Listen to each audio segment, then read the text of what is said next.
윤석열 대통령은 내일 광복절 경축사를 통해서 북한 비핵화를 위한 담대한 계획을 구체화해서 발표합니다. 또 취임사 때처럼 자유가 핵심 철학이 되고요. 또 임시정부도 우리 역사로 포함할 수 있다는 표현도 담길 것으로 보입니다. 박소정 기자입니다. 77주년을 맞은 광복절 경축 행사는 위대한 국민, 되찾은 자유, 새로운 도약을 슬로건으로 용산 대통령실 잔디마당에서 열립니다.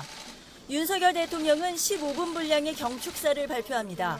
남북 문제와 한일 관계에 대한 메시지가 관심인데 무엇보다 윤석열 정부의 대북 정책 로드맵인 담대한 계획이 보다 구체화됩니다.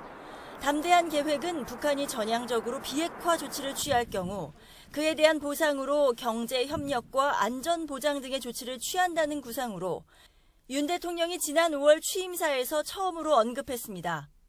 국제사회와 협력하여 북한 경제와 북한 주민의 삶을 획기적으로 개선할 수 있는 담대한 계획을 준비하겠습니다. 권영세 통일부 장관은 최근 경제적 조치에 더해 북한이 핵개발 근거로 삼는 안보 우려까지 해결해 주겠다는 것이 주목할 점이라고 언급했습니다.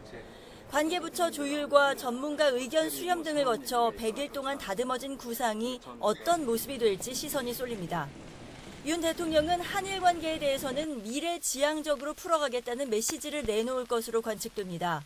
앞서 위안부 문제를 포함한 과거사 문제에 대해 이같이 말한 적이 있는데 과거사 문제에 대해서는 어떤 미래에 대한 협력 차원에서 한일 간에 그 문제가 저는 원만하게 잘 풀릴 것으로.